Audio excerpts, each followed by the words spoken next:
Vu que c'est un culte spécial, comment je vais faire cette affaire-là? Amen. Je vais vous prendre quelques minutes seulement pour juste, je ne vais pas réintroduire la fidélité, mais le thème dont on parle, Seigneur, donne-moi ce qu'il faut dans les quelques minutes,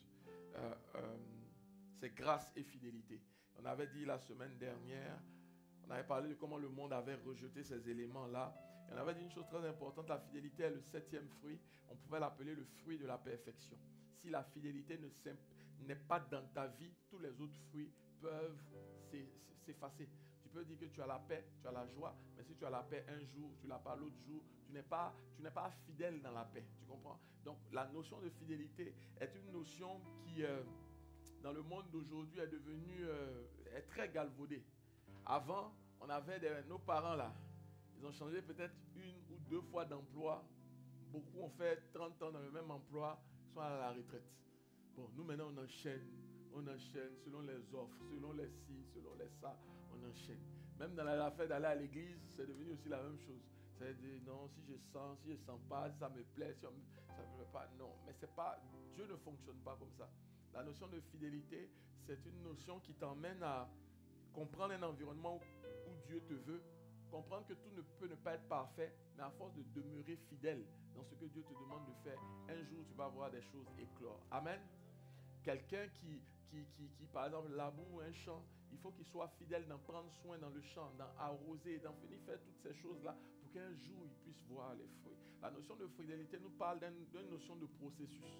C'est une notion de processus, quelque chose qu'on a beaucoup rejeté aujourd'hui. Même dans l'église, il y a des gens qui ne veulent pas passer par un processus, qui ne veulent pas être transformés. Il y a des gens qui veulent arriver et avoir simplement les bénédictions, qui veulent arriver et puis Dieu m'a appelé, je dois être pasteur, je dois prêcher. Donc on ne va pas dans un processus, puis directement ils doivent avoir le micro. Sans faire exprès, c'est ce qui est dans leur esprit. C'est parce qu'on a oublié cette notion de fidélité et de processus.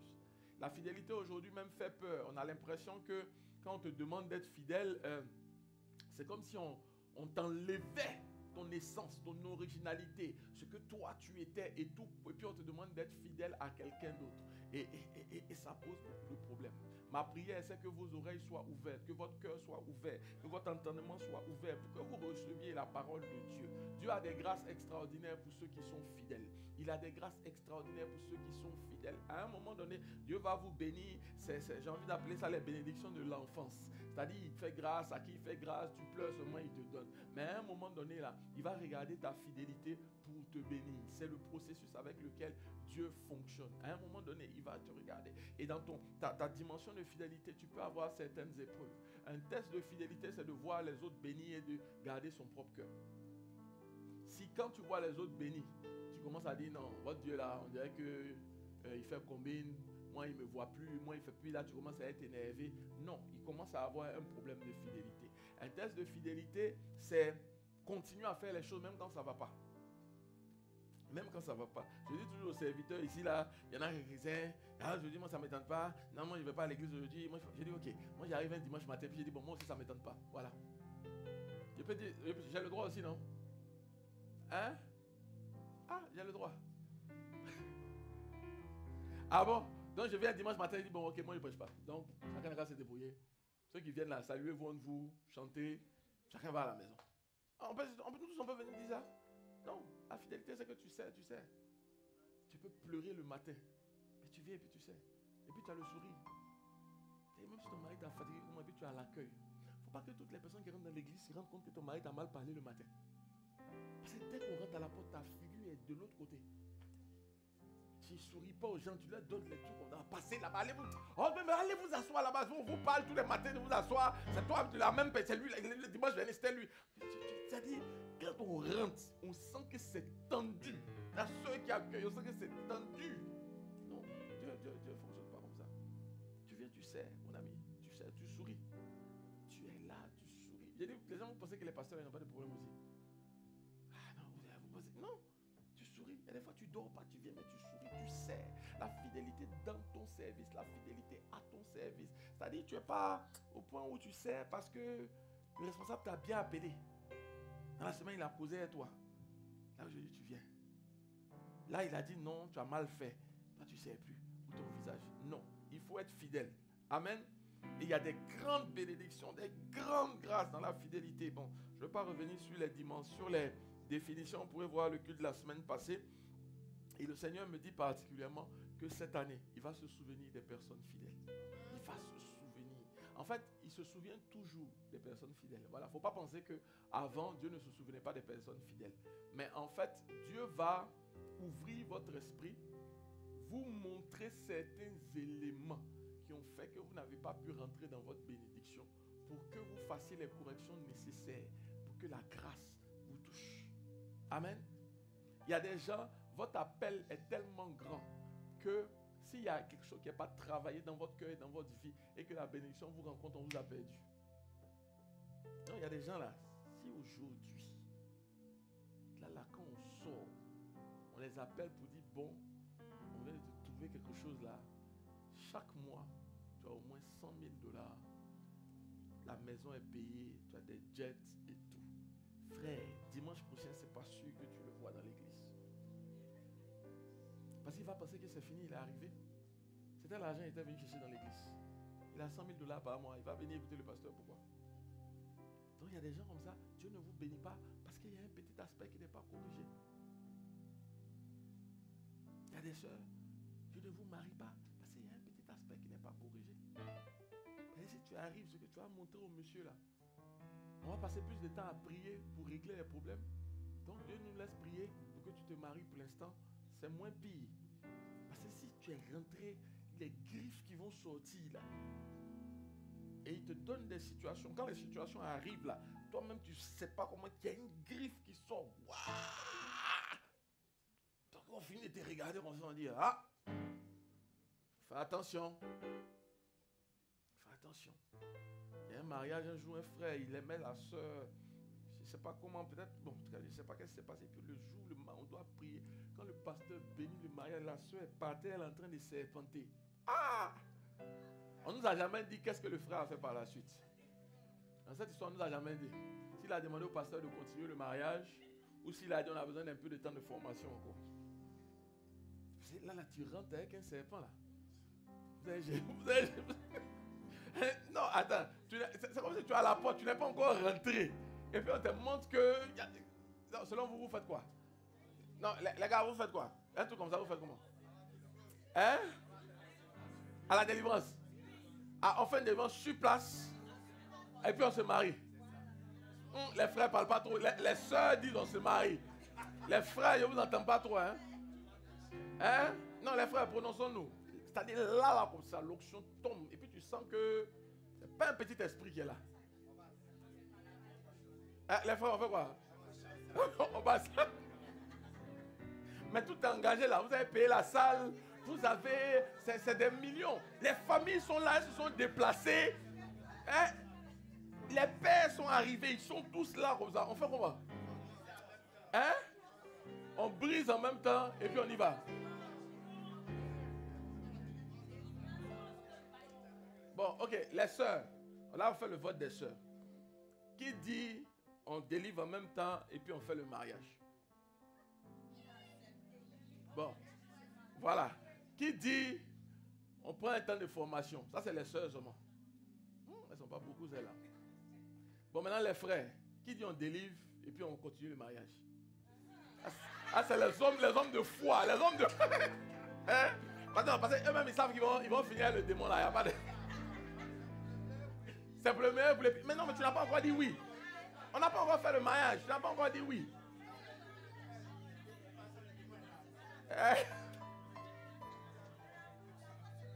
Il y a certains frères, ils vont aller en concertation avec leur famille. Ils vont dire, bon, vu que le père et les oncles sont là, on va aller parler d'abord. Bon, bref, on ne connaît pas la suite de l'histoire. Mais en tout cas, ce que je veux dire, et quand je vous le dis, ce n'est pas pour vous indexer, c'est parce que le Seigneur me dit moi-même qu'il y a des dimensions de fidélité là. Si nous n'entrons pas dedans, il y a comme un niveau de bénédiction où on ne pourra pas arriver. Où on ne pourra pas arriver. Et tu vas aller, tu vas être frustré. Tu vas te fâcher contre les gens. Tu vas dire non, mais ils sont mauvais. Tous ceux-là, ils ont fait un plan contre moi. Les directeurs là, eux tous, ils ont fait un plan contre moi. C'est ça, tu rentres dans des choses. Tous les gens sont contre toi. Les gens ne sont pas contre toi. C'est toi-même qui es contre toi parce que tu n'as pas suivi la fidélité à la parole de Dieu. Quand tu es fidèle, on peut rien contre toi. Si vous lisez Galates 5, 22, vous lisez ensuite Galates 5, 23, on dit la loi, quand on finit de citer tous les fruits là, on dit la loi n'est pas contre ces choses. En fait, ça veut dire que quand tu manifestes les fruits de l'esprit dans une certaine dimension là, on ne peut pas trouver de loi contre toi. Donc personne ne peut venir s'asseoir, faire un complot, trouver une loi et puis venir dire non, ce frère là il n'est pas bien. Non, parce que tu es en train de manifester les fruits de l'esprit. À un moment donné, ils vont faire un complot, ils vont s'asseoir eux-mêmes, ils vont dire bon, finalement, lui là, on ne trouve rien. Laissez-le, il va partir. On le bénit. Amen. Alors, cette année, Dieu veut bénir les gens fidèles. Moi, mon cœur me touche particulièrement quand je vois des gens servir fidèles dans la maison. Puis, il y a des challenges qui durent. Mais c'est la formation de Dieu. Ok? Mais Dieu veut vous alléger. Il veut vous bénir. Il veut vous faire grâce. Mais cette année, au lieu de laisser le découragement, au lieu de dire, ah Seigneur, pourquoi pas moi? Pourquoi ceci, cela? Dit Seigneur, montre-moi les éléments où je n'ai pas été fidèle. Et accrois ma fidélité. Accrois ma fidélité. Accrois ma fidélité. Amen. La fidélité, et cette année, ce que Dieu veut te donner, ce n'est pas la grâce de temps en temps. Quand on parle de fidélité, là, c'est la grâce tout le temps. Tu comprends, non? Tu peux témoigner de la grâce de Dieu, des bienfaits de Dieu, des bontés de Dieu, tout le temps, sans aucune interruption. Tu vois, moi, nous appelons l'assemblée des témoignages. Quand Dieu m'a donné ce thème-là, ce nom que j'ai proposé à nos pasteurs, c'était dans l'esprit qu'on doit expérimenter des miracles et des témoignages en cascade. Tu vois, non? Ce n'est pas un témoignage par-ci, dans 6 mois, un autre petit témoignage. Non. C'est-à-dire, toi seul là, si on dit fais tes témoignages, du début à la fin du culte, tu peux témoigner. Je ne sais pas si tu comprends ce que je veux dire. On prend chacun ici là, si on vient dimanche là, c'est-à-dire on fait même, comme on dit chez nous, un palabre pour dire qu'il va témoigner. Parce que tu en as tellement. C'est la fidélité de la grâce. Dieu te surprend partout, dans tes études, dans tes finances, dans ton mariage, avec tes enfants. Tu es là comme ça. Bon, moi-même, je ne sais pas. On dit qu'il faut témoigner. Tu dis, lequel des 15 témoignages je vais donner? Oh là là. Bon, je vais prendre le 8e aujourd'hui. Parce que tu en as beaucoup. Et c'est ce que Dieu veut te donner, mon ami. Tu vois, je vois des visages, André, ils ne croient pas en ça. Ils sont en train de dire, pasteur, moi, je veux un petit seulement. Abondance là, je vais faire ça après. Moi, il faut faire, j'ai me marier seulement. Après, là, le reste, mais Dieu veut te donner plus que le mariage. Amen. Ah, la fidélité. Dis moi la fidélité. Qui parle de fidélité, parle de foi. Amen. La foi, c'est croire, avoir confiance. Tandis que la fidélité, c'est continuer de croire et d'avoir confiance malgré les circonstances. Vous trouverez cette phrase dans le dévotionnel numéro 7. Continuez de croire. Souvent, votre foi est frustrée. Souvent, vous avez l'impression que ça devait s'être fait et ça ne s'est pas fait. Souvent, vous êtes là, vous dites, mais qu'est-ce que je n'ai pas fait? Puis, ce n'est pas arrivé. Mais la finalité, ce n'est pas arrivé. La question, c'est, est-ce que parce que ce n'est pas arrivé, on ne te voit plus à l'église? Est-ce que parce que ce n'est pas arrivé, tu prends 3 mois où tu deviens faire des cultes en ligne? Ou est-ce que tu dis, quel que soit ce qui se passe, je célébrerai mon Dieu, j'adorerai mon Dieu, je glorifierai mon Dieu. Et ensuite, tu vas voir le Seigneur, tu dis, Seigneur, je ne comprends pas pourquoi ce n'est pas arrivé. Montre-moi, parle-moi. Est-ce qu'il y a un élément où je n'ai pas été fidèle? Est-ce qu'il y a un élément où je n'ai pas bien fait? Montre-moi, parle-moi. Et tu vas voir cette attitude-là va t'ouvrir beaucoup de portes. Il y a des personnes, et peut-être qu'on aura l'occasion de parler de ce qu'on appelle la foi frustrée. Frère, la foi frustrée, là, nous tous, on l'a vécu, hein? On a vécu, nous tous, la foi frustrée. Un jour, tu étais sûr que ça devait se passer comme ça. Tous les indicateurs étaient là. Et puis, tu arrives et puis ça ne se passe pas comme ça. Il y a des gens qui ont perdu la foi à cause de ça. Il y a des gens qui ont perdu la foi à cause de ça. Moi, quand j'ai perdu mon père en 2010, j'ai prié. J'étais pour moi là. Parce que 2 ans avant, il avait eu un coma. On avait pris un temps de jeûne de 3 jours. Il en est ressorti. Et voilà, il a donc en 2010 qui était malade. Puis je suis rentré à Abidjan avec la famille. Bon, dans nos traditions, on ne te dit pas trop. Hein. Quand tu es l'enfant, que tu es loin, souvent c'est arrivé là-bas que tu constates l'état de la situation. Donc je constate, mais là j'ai prié fort. J'ai prié. Je ne sais plus s'il n'y a pas Judas, j'étais là. Et puis le jour, parce qu'il était vraiment dans un état quand même, son corps avait pris un coup. C'était difficile. Ma mère, quand je le voyais, elle s'inquiétait. Elle se disait, comment l'enfant là va réagir quand il va voir son papa. Mais bon, j'en ai géré. Et je prie la veille au soir. Je viens, je lui fais l'onction d'huile. Je lui fais accepter le Seigneur. Je prie. J'ai dit non, ça va se passer. Dans la même nuit, on me réveille. Parce que il est décédé. Ils ont fait venir la police, ils ont fait tout ce qu'ils devaient faire. Et puis, ils devaient maintenant enlever son corps. Et puis, ma maman dit non, son fils est là. Bon, dans notre tradition, c'est pas... Comment elle va expliquer aux gens demain? Il faut montrer son fils est vu. Donc, on me réveille. On ne réveille pas mon petit frère. Et puis, je me dis, tu es choqué. Tu as dit, mais Dieu, je suis venu ici, j'ai prié. Et ça m'a fait prendre un coup. Mais après, le Seigneur m'a expliqué que je devais venir prier pour lui. Je devais lui faire accepter le Seigneur. Je devais prier pour lui. C'est pour ça que j'étais parti. Ce n'était pas ce que je voulais. Vous comprenez? Mais j'ai pris un coup. J'ai vraiment pris un coup. Ça fait qu'à un moment donné, prier pour les gens, ça me fatiguait. Ça m'épuisait. Non, surtout quand les gens sont très malades et tout. Mais le Seigneur m'a restauré. Donc je veux te dire, quelquefois, des trucs peuvent arriver, puis ça ne se passe pas comme tu voulais. Mais est-ce que ta relation avec Dieu dépend du fait qu'il fasse que les choses se passent comme tu veux, ou bien il est simplement la source de ta vie à laquelle tu ne veux pas te détacher, quel que soit ce qui se passe? C'est la grande question. Est-ce qu'il est la source de ta vie, ou il est juste un veau d'or qui aurait dû te donner du lait, de la viande en ce moment qui ne t'a pas donné, et tu es fâché et tu veux couper le veau d'or? Ou est-ce qu'il est la source de ta vie? La fidélité, c'est ça. La fidélité même dans le mariage. Je dis, il y a des moments où ta femme ne fait pas ce que tu voulais. Ton mari ne fait pas ce que tu voulais. Il y a des moments où ton foyer a un comportement bizarre. Je ne veux pas nommer ce que c'est que le bizarre. Mais c'est à cause de ça, là, c'est fini. Je divorce. Elle n'est plus ma femme. Je suis plus truc. Ou est-ce que tu continues à être fidèle dans le foyer parce que ça n'a pas fonctionné? Dieu, lui, il continue à être fidèle. Vous savez, Dieu continue à être fidèle. Les amis, si Dieu devait fonctionner comme nous, on était foutus. Tu es d'accord avec moi, non? Non, c'est-à-dire, il n'y a pas de moment où tu vas devant Dieu et puis tu as honte. Tu vas prier. En fait, tu ne sais même pas comment tu vas engager la prière. Oh, Dieu de grâce. Toi qui pardonnes de génération en génération. Parce que toi-même, tu as honte. Tu as honte. Et il y a des gens qui commencent à prier là-dessus. Ça. Oh, Père.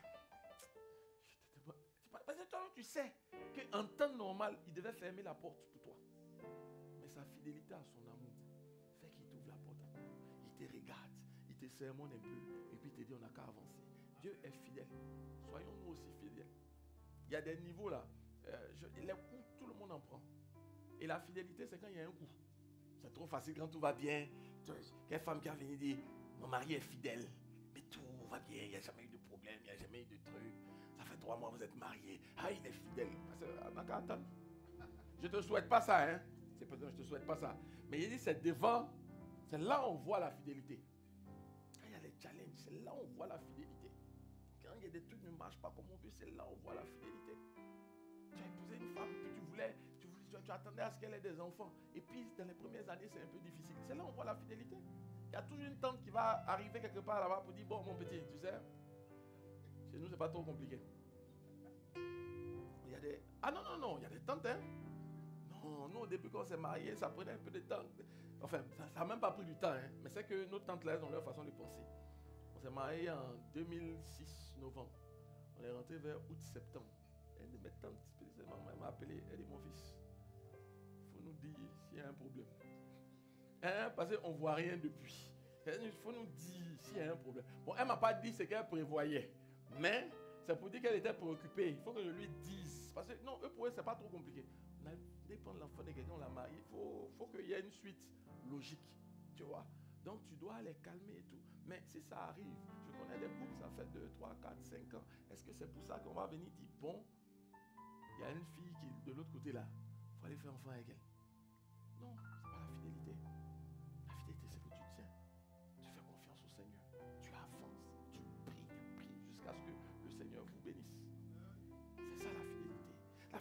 de Dieu. Vraiment, il y a tellement de choses. Malgré les circonstances, il faut croire.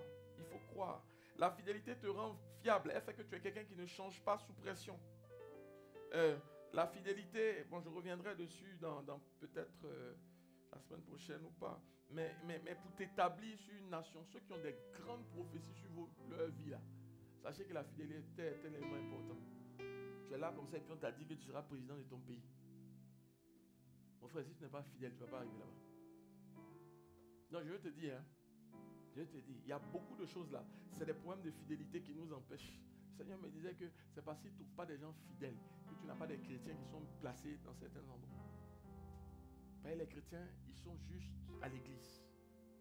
Mais il faut être fidèle à ta formation. Il faut être fidèle dans le respect des horaires. Il faut être fidèle dans la livraison du travail que tu fais. Il faut être fidèle par rapport aux gens. On parlera de toutes ces formes de fidélité là. Moi, j'ai fait ces erreurs là. À un moment donné, j'étais au travail. Et comme je maîtrisais trop le travail, je passais plus mon temps au travail à faire le ministère plutôt que d'être en train de travailler pour mon patron. Mais c'était de l'infidélité face au patron. Parce que lui, il me paye pour que je travaille. Tu vois? Tu peux faire 5-10% de ton temps, ok. Mais quand 30 à 40% du temps de travail, tu es en train de faire autre chose, tu es infidèle par rapport au patron. Tu es infidèle.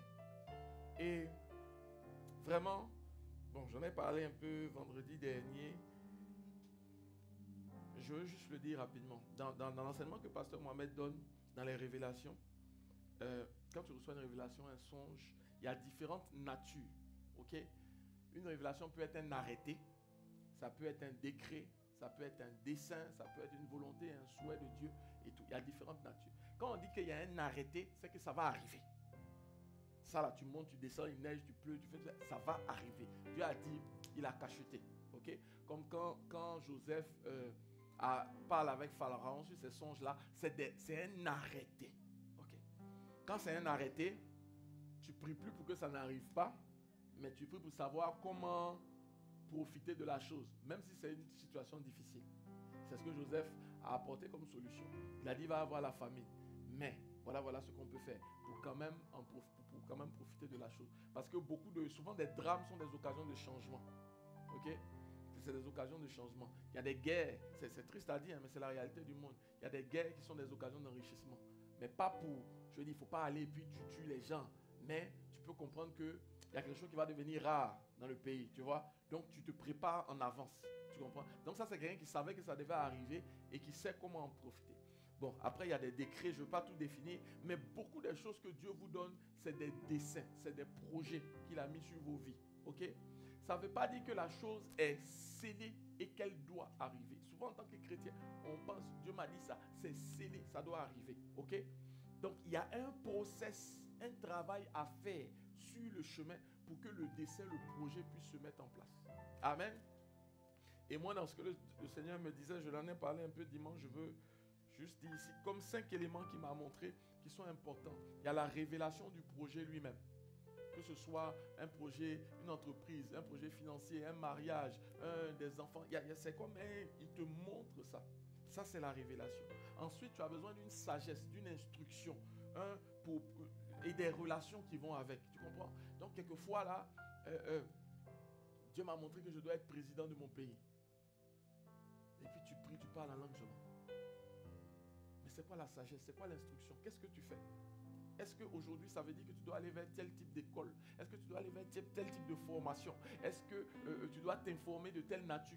Qu'est-ce que tu dois faire pour arriver à ce projet? Il faut vraiment avoir la sagesse. Ensuite, il y a la ressemblance à Christ. Parce que c'est Christ qui est la matérialisation de la bénédiction.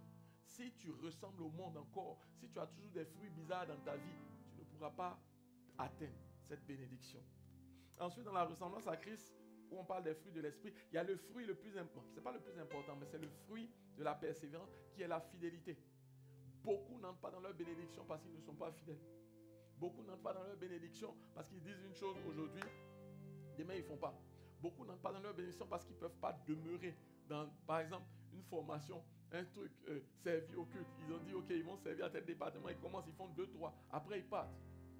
Beaucoup n'entrent pas dans leur bénédiction parce qu'ils n'ont pas des principes de fidélité ou même parce qu'ils incitent d'autres à être infidèles. Il faut faire attention. La Bible dit qu'il y aura des scandales, mais ne soyez pas la pierre d'achoppement. c'est toi qui es en train de dire à ton collègue, oh, tu sais, hein, moi, dans les budgets, là, quand il reste 5-7%, on fait une petite équation mathématique et puis on te vit ça. Allez, je vais t'apprendre comment le faire. Tu es en train de lui apprendre à être infidèle. Toi-même, tu vas porter. C'est-à-dire, lui, il va pécher. Et tu vas voir, quelquefois, tu vas faire ça. Lui-même, peut-être que l'esprit va lui pardonner parce qu'il ne savait pas ton. Mais toi qui es venu lui dire, c'est mauvais pour toi. Ton camarade est là. Il est venu t'expliquer que bon, sa femme lui a un peu mal parlé ces derniers temps. Il ne comprend pas et tout. Oh, tu sais, hein, les femmes, à un moment donné, c'est parce qu'elles pensent qu'elles sont seules. Hein, tu vois. Moi, depuis que j'ai ajouté Gasparette, ma femme s'est calmée parce qu'elle sait qu'il y a, tu donnes des conseils d'infidélité comme ça là, tu vas toi-même prendre un coup. Parce que Dieu dit de ne pas séparer ce qu'il a uni. Donc tu es en train de dire au monsieur, il n'a qu'à aller prendre une femme dehors. Tu vois, avant c'était les maris, les garçons qui faisaient ça. Maintenant c'est les femmes aussi. Et pas les copines. Ah mais moi j'ai mon petit hein. Et ici il fait comme ça là. Moi il fait comme ça aussi. Pour montrer que maintenant là non, c'est fini, nous donne des trucs. Et souvent tu as une femme qui était bien mariée, bonne mentalité. Et puis elle a commencé à fréquenter une femme bizarre, une femme étrangère. C'est pour ça les frères, faites attention aux amis de vos femmes. Mon ami, il faut faire attention. Mais les frères et les sœurs aussi, faites attention aux amis de vos maris. S'il a un ami qui est toujours... C'est son affaire de femme, on ne comprend pas trop. Il y a toujours une qui est là, c'est une amie, c'est une cousine, c'est une soeur. Il y a toujours... Son affaire est un peu floue là. Non, il faut quitter dedans. C'est-à-dire ces amis là, on doit savoir qui est leur femme. Puis quand il vient là, il la présente. Il n'y a pas un flou artistique. Ça, il y a des gens qui sont très forts dedans là. Tu ne sais pas trop où ils sont. Il y a 3 filles qui sont là, mais il est plus là. Non. Ça, il peut pas être le camarade de trop le pote de ton mari. Non, il va déteindre sur lui. Il va déteindre. Non, il y a des gens qui sont très forts. Ils sont là. Ils parlent en même temps à Georgette dans l'église. Ils saluent Gasparette. Hey, Gasparine, il lui dit un petit truc à l'oreille. Et puis là, oh non, frère, ça c'est pas les bons camarades. Parce qu'à un moment donné, il va entraîner ton mari dedans. Les bons camarades de ton mari là, ils sont là. Bon, peut-être qu'ils ne sont pas encore mariés. Tu sais que le gars, il se garde, ça c'est correct. Mais il vient, c'est sa femme, elle est là, vous tous vous êtes camarades. Il ne vient pas avec Georgette aujourd'hui, avec Stéphanie demain, avec Pauline après. Ah, c'est pas possible. Ou une fille qui est là et puis elle parle, elle a des attitudes bizarres. Mon frère, vous savez ça là. Bon, c'est pas méchant, hein. Mais tu peux dire à ton conjoint, ton camarade là, ça ne marche pas. Voilà, il n'est pas clair. Non, il n'est pas clair. Toi, tu peux dire aussi à ta femme, la soeur là aussi. Vraiment, hein, la façon elle s'habille, la façon elle parle, tu es sûr que c'est une bonne camarade? Il faut faire attention. Ok? Donc la fidélité est importante pour aller jusqu'au bout. Et puis après, il y a l'onction de force pour accomplir. Bon, je ne peux pas développer ça aujourd'hui. Que Dieu nous fasse grâce. Amen. Voilà, tu es béni. La main du Seigneur est sur toi. Et Seigneur, vraiment, merci pour ce temps de jeûne. Merci pour tout ce que tu fais. Merci pour la grâce abondante, extraordinaire que tu nous donnes au nom puissant de Jésus. Vous recevez quelque chose de solide. Vous recevez quelque chose de stable.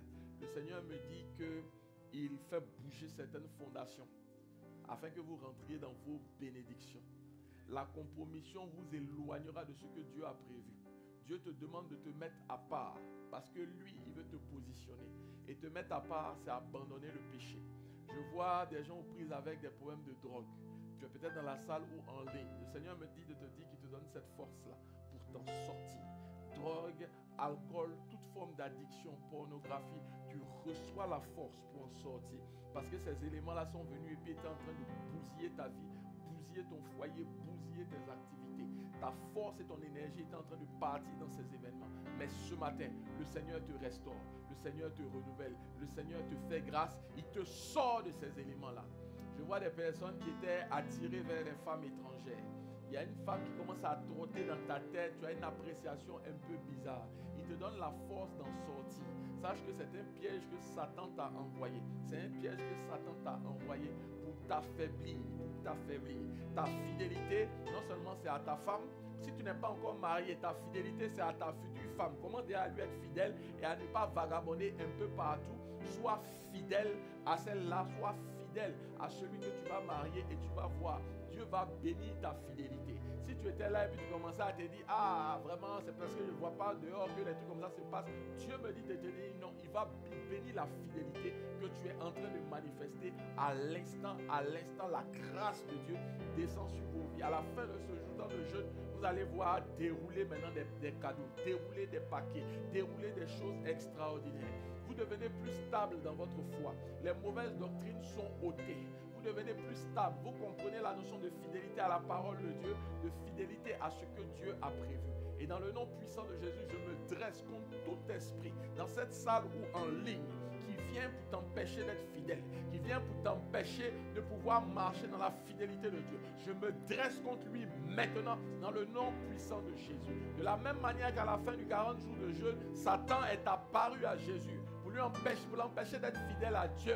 De la même manière, si quelqu'un arrive et pose cette action-là, tu as la parole qu'il faut, tu as la capacité qu'il faut, tu as l'onction qu'il faut, tu as ce qu'il faut pour passer au travers. La parole de Dieu te préservera, la parole de Dieu te sauvera, la parole de Dieu te fera avancer. Tu ne t'appuies pas sur tes émotions, tu ne t'appuies pas sur des promesses ou des choses qu'on te donne, mais tu t'appuies sur la parole de Dieu, sur la Bible, qui est la parole de Dieu. Et je me tiens ici, tenant cette parole de Dieu, et toute personne qui s'appuiera sur cette parole de Dieu, vous verrez la bénédiction, vous verrez la grâce. Prenez les versets, prononcez-les, déclarez-les. Si vous voulez éloigner des personnes de vous, déclarez des versets qui parlent d'éloigner la femme étrangère, qui parlent d'éloigner les pièges, qui parlent d'éloigner les filets de l'oiseleur. Déclarez ces versets-là et ils s'éloigneront de vous. Jésus, en terminant son 40 jours, il y a eu ce piège, mais il fallait qu'il ait la parole pour éloigner Satan de lui. À un moment donné, ce n'est pas la prière, à un moment donné, ce n'est pas l'onction que tu as, mais c'est la parole que tu envoies. C'est elle qui fait reculer Satan.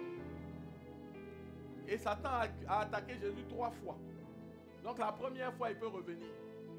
Il peut revenir encore une deuxième fois. Mais tiens, jusqu'à ce qu'il s'éloigne de toi. Je déclare que tu es ferme dans tout ce que tu fais. Tu es transformé par la parole de Dieu. Quelqu'un peut dire Amen, Amen, Amen, Amen. Acclame le Seigneur. Tenons-nous debout et acclamons le Seigneur. Acclame le Seigneur, remercie-le.